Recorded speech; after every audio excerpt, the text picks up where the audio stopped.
بسم الله الرحمن الرحيم jalqaba eegalli maqaa rabbii gaarii taheetiini obboleeyyan keenya jirra jirtu wanni har'a dubbachuudha deemnu waa'ee i'tikaafaati.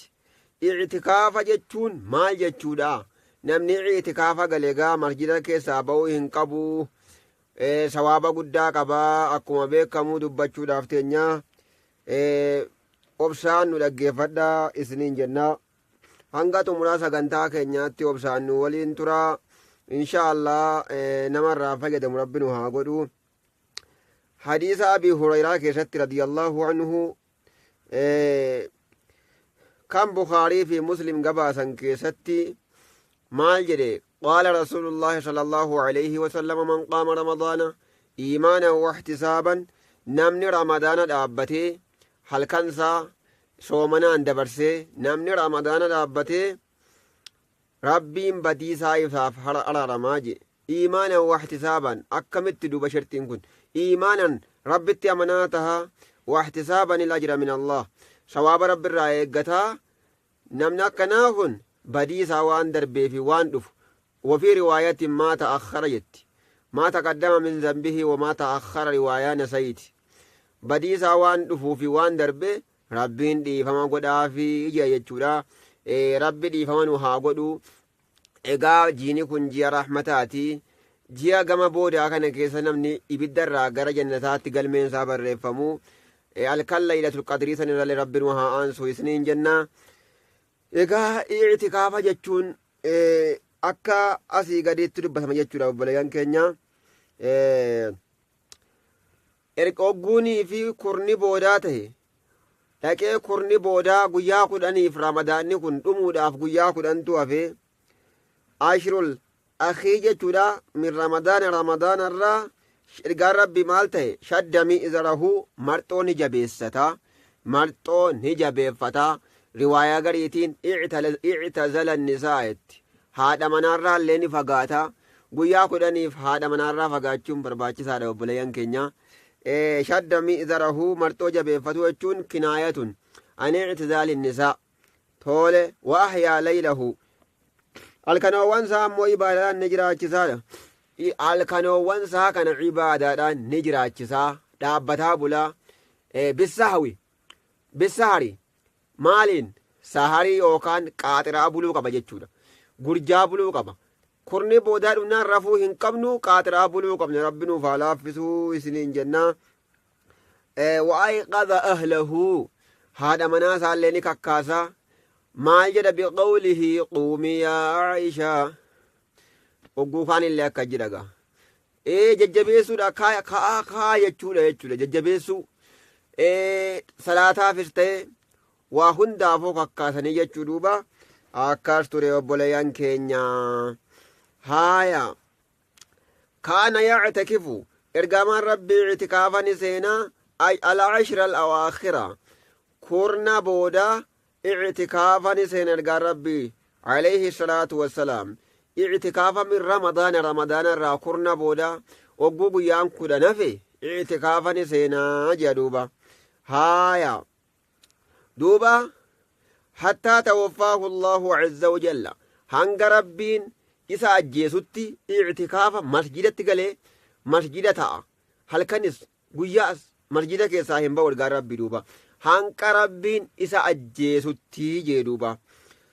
haaya summa i'takafa azwaajuhu min ba'dihi, eega ergaan rabbii du'ee booda nadhoonsaa yookaan haati manaa isaadha akkam godhan?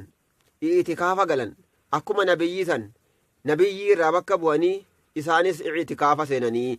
kana keessa dhiira qofaa miti, dubartoonnis yoo i'tikaafa seenan rakkoo hin qabu jechuu nuu kenna hadiisni.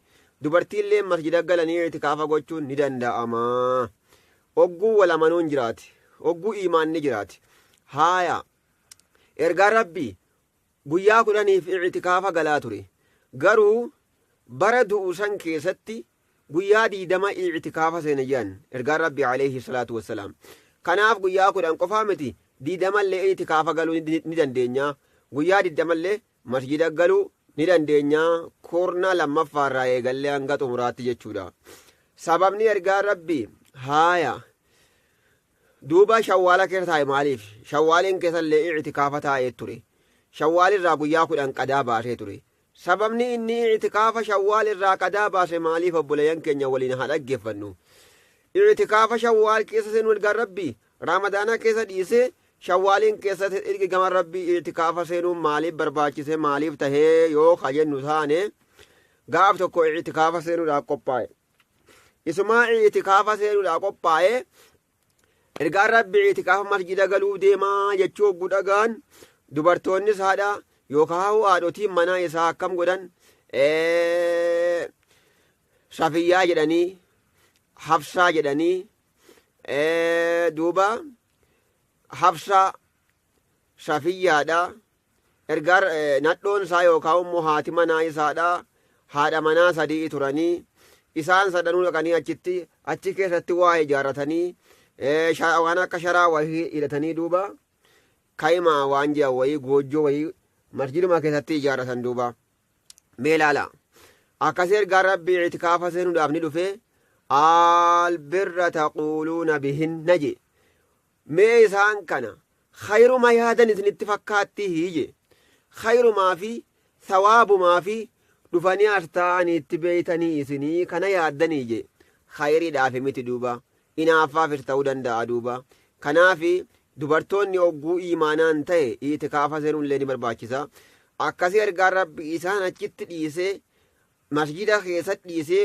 ofii gara manaa gara galee duuba ogguu isaan akka irraa yaadan san ta'uu dhiisan ofiif gara manaa qaceelee gara manaa gara galee duuba i'tikaafa silaa guyyaa 10 masjida keessa taa'u san shawwaaliin keessa qadaa baasee obboleeyyan keenyaa jedha duuba i'tikaafa guyyaa 10 taa'aa ture ergaan rabbii raamadaana meeqa soomane raamadaana 5 soomane umrii isaa keessatti raamadaana 5 kana hundaa'u i'tikaafa galee jira takkitti qadaa baase san malee isiinuu sababaa qabdi i'tikaafa bara 5 kanaa'u i'tikaafa seenee jira garuu falammaa kaana al'aamu alladhii qubida fiihi bara du'uu deemu san keessa immoo i'tikafa 20 yawma duuba halkan yookaan immoo halkanii fi guyyoowwan 20 i'tikaafa galee guyyaa 20 i'tikaafa galee duraan 10 ta'a ture amma 20 guuttate duuba nuyiif karaa godhe 20 illee seenuu ni dandeenya dubartoonni illee seenuu danda'anii i'tikaafa akkuma reefuu dubbanne ergaa rabbii dura bu'anii Aayishaa fi Hafsaa fi Safiyyaan faan jarri sadan dura bu'an ergaa rabbii biratti goojjoo masjida keessatti ijaarratanii duuba albirra taquuluuna je jara kana khayriidhaaf deeman isinitti fakkaatti jedhee ofii gara manaa gara gale jechuu obboleeyyan keenya duuba i'tikaafni sawaaba rabbiirraa eeggachuutu barbaachisa yoo sawaabaaf taate malee qeebalamtuu miti jechuu duuba kanaaf obboleeyyan keenya ammallee hanga xumura sagantaa keenyaatti nu waliin turaa isiniin jennaa namni i'tikaafa seenu haaya kaana rasuulullaahi sallallahu alayhi wasallama laa yudkhilu alayya ra'sahu wa huwa fil masjidi faurajjiluhu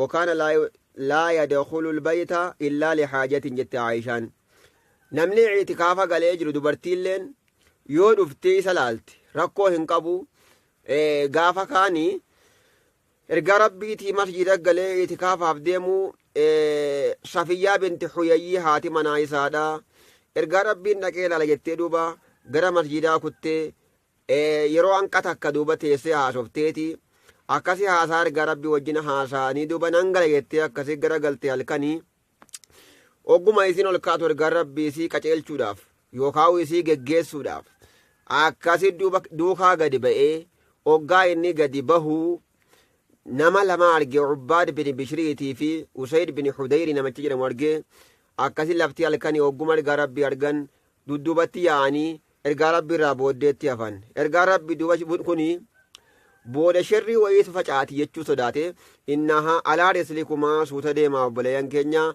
innahaa Safiyyatu bintu Huyayy isiin haadha manaa kiyya nama biraa mitii jedheen maaliif jennaan wanni kana haasayeef akka isaan hin shakkineef shakkii osoo hin taane shayxaanni akka qalbii isaanii keessa waa hin buufne jecha akkas jedhee deebii godhe jechuu duuba shakkii isaan keessaa dhabamsiise shayxaanni bakka hundaan nama ga'uu danda'a duuba obboleeyyan keenya duuba namni i'tikaafa gale akkuma Aishaan mataa ergaa rabbii faaqqisaa turte filaa turte mataa ergaa rabbii kana akkasiif filaa turte jechuudha goojjoon manni ergaa rabbiitiif masjidni walitti dhaabbata fooddaa qaba ergaa rabbii fooddaadhaan akkana achi naqeeti mataasaa achi naqee akkasii Aishaadhaan mana isii keessa jirtu mataa filtiif jechuu duuba kunillee rakkoon qabu yoo dubartoonni mataa isinii filan achirraa hin bayinii malee rakkoo hin qabu obboleeyyan keenya isiniin jennaa haaya wakaana laa yadkhulu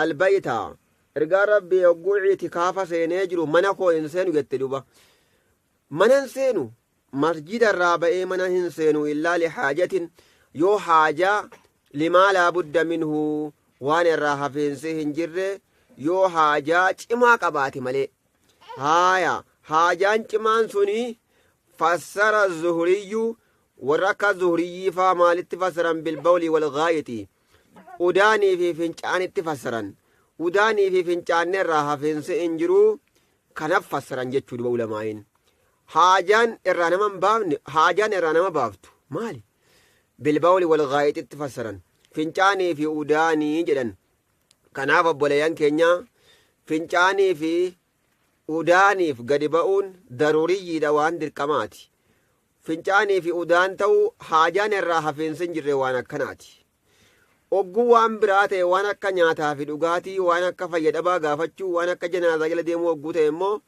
ulamaa'iin irratti wal dhabanii jiranii garuu fincaanii fi fincaan xiqqaa fi guddaa irratti immoo waliigaltee qabanii waliigalanii jiru san rakkoo hin qabu jedhanii jechuudha wanni isaan irratti wal dhaban immoo waan fincaanii fi udaan malee jiru irratti immoo wal dhabbii jira hin ba'ama moo hin ba'amu akkasi namni masjida gale walumaa galattu haajaa dirqamaa malee ba'uu hin qabu qaama hundaan ba'uu hin qabu qaama guutuudhaan gadi ba'uu hin qabu obboleeyyan keenya idaa kaana muctakifan hogguu i'tikaafa seenee jiru ba'uu hin qabu jechuu duuba hadiisa kana bukaarii muslimtu gabaasee qabadhaa jechuu duuba qaalat Aishaan immoo jechuma sirraani jette waan ergaa rabbii agarte jechani jette waanhaa qaalat Aishaan ni jette assunnatu ala almuctakifi an laa yacuuda mariidan namni i'tikaafa seenee jiru fayyadabaa gaafatuu hin qabu jette nama dhukkubfatee jiru jechuu walaa yashhadu janaaza yoo namni du'e illee hin dhaquu jette walaa yamassu imraatan dhalaatti bubuu hin qabu qunnamtii godhuu hin qabu jette duuba walaa yubaashiruhaa ittillee xaxxabachuu hin qabu jette maaliif xaxxabachuun kun waan biraa waan fidu jecha itti xaxxabachuu illee hin qabu walaa yakhruju lihaajatin haajaa takkaallee ba'uu hin qabu illaa limaa laa budda lahu waan irraa hafiinsi hin jirre yoo ta'e malee kalbawli walgaayixi akka fincaanii fi udaaniifaa yoo ta'e malee jette duuba walaa i'tikaafni jechuudhaan mallee hin jiru jetti illaa bisawmin soomanaan malee jechuu duuba hadiisa biraa keessatti immoo ni garree Aayishaalleen akkasaa jettu illaa laysa alal muctakifi sawmun sawmni muctakifee irratti hin jiru illaa an yajcalahu alaa nafsihi yoo nazriidhaan ofirra godhe malee raamadaana keessa malee i'tikaafa hin seenu hin jedhu guyyaa biraallee seenuu ni danda'a yoo abbaan ofirra godhe soomanaan i'tikaafa tahaa yoo jedhe malee jechuu duuba soomanni dirqamaa miti sooma keessa taa'uun dirqamaa miti guyyaa biraallee ni tahama sooma keessa illee ni tahama jechuudha Aayishaan maal jette walaa i'tikaafa seenuun hin jiru i'tikaafni hin taane soomanaa wajjin malee jette walaa i'tikaafa illaa fi masjidin jaamicin i'tikaafni illee hin jiru jette masjida jumaa keessatti ta'uu qabaa jette duuba haaya masjida jumaa keessatti malee hin ta'u i'tikaafni jette Aayishaan maaliif akkas jette ergamaatu masjida jumaa keessatti ta'aa ture inni masjida jamaa keessa hin teenye masjida jumaa keessa i'tikaafa seenaa ture saniifi akkas jette duuba rawaahu abuu daawuda hadiisa kana abii daawudiitu gabaasee huwa qawluhu aaya duuba hadiisa kana abii daawudii gabaasee itikaafni masjida guddaa keessatti tahuu qabaa jette Aishaan kun jecha Aishaati jechuudha obboleeyyan keenya. Haaya asirratti wanni isiin dubbatte maal jette waamee namni itikaafa gale dhukkubsataa gaafatuu hin qabu, janaazaa dhaquu hin qabu, dhalaallee qunnamtii godhuu hin qabu, itti xaxabachuullee hin qabu, ba'uu hin qabu, haajaa irraa hafiinsi hin jirre malee jetti duuba. Haajaan irraa hafiinsi hin jirre sun ulamaan fassaranii fincaanii fi udaanii jedhan jechuudha. Irratti walii galanii jiran fincaanii fi udaan ta'uu irratti. Waan biraa keessatti immoo waldhabbii jira, akka nyaata fidachuufaa waldhabbii jira duuba. Haaya ammaasis maal jette soommanaan malee hin ta'u jette, masjida jumaa keessatti malee hin ta'u jette. Kun jecha Aishaati malee jecha ergaa rabbii miti. Garuu ergaa rabbii sooma keessa ta'aa ture ni gartii. Masjida jumaa keessatti ta'aa ture waan ergaa rabbii agarteef akkas jette duuba. Waa'ee masjida jamii'u masjidni jamaaf ijaarame ni jira. Masjida jamii keessatti immoo itikaafa seenuun ni ta'a moo hin ta'u obboleeyyan keenya. Ulamaa'in maal jedhan imaamu Ahmadii fi Abuu Haniifaan maal jedhan masjida jumaa keessatti malee hin tahuu jedhan qabadha.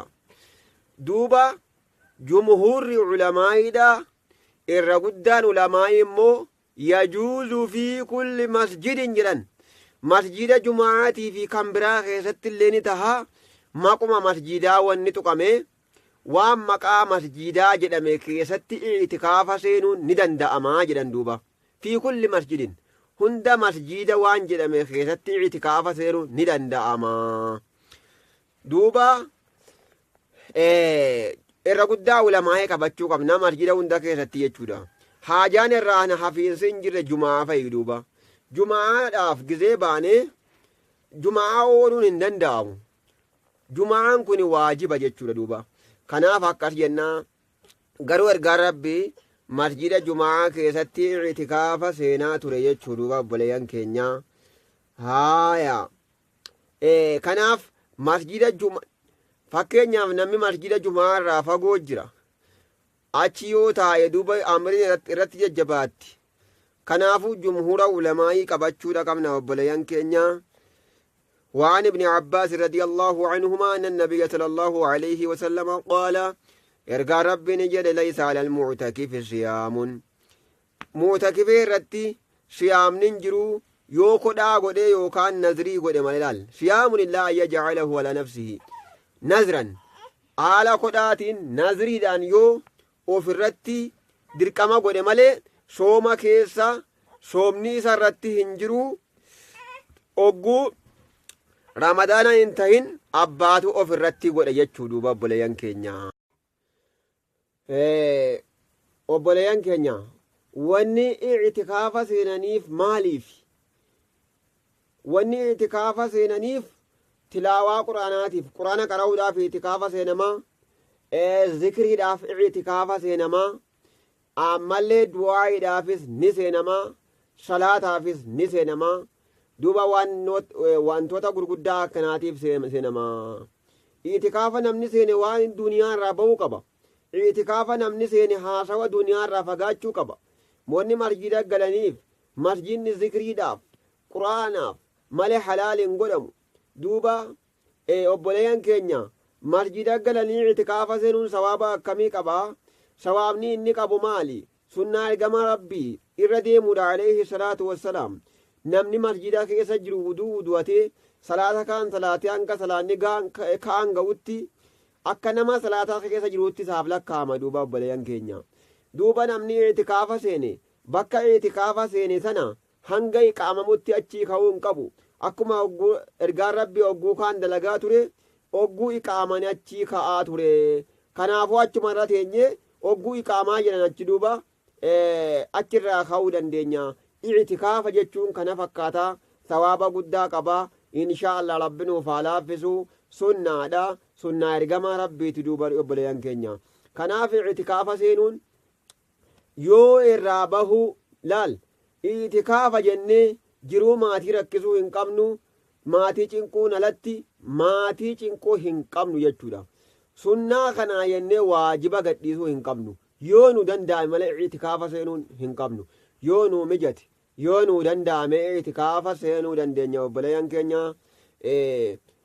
Wanni immoo wanni walitti dhaammannu halkan 21 jalqabne hanga halkan 10 kan jajjabaachuu qabna. Halkan laylatu qadriidha kan baatii 1,000 caaltu amata 83 fi baatii 4 ol kana argachuudhaaf tattaafachuu qabna obboleeyyan keenya.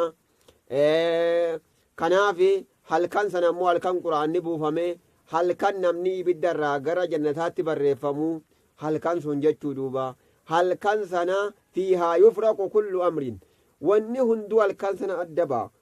Namni waggaa takka asitti du'ullee guyyaa san barreeffama obboleeyyan keenya. Obboleeyyan keenya sagantaa irra qabannee dhunne asitti dhaabnee inshaallah nama irraa fayyadamu rabbi nu haa godhu. Viidiyoo kana sheer nu godha. Viidiyoo kana sheer nu godha. Warreen chaanala kanaaf haaraya taatan sabiskiraayib nuuf godha. Viidiyoo kana immoo laayik koomentii fi sheer nu godhaati obboleeyyan keenya biraan nuuf gahaa isiniin jenna. Assalaamu alaykum wa rahmatullaahi wa barakaatuh.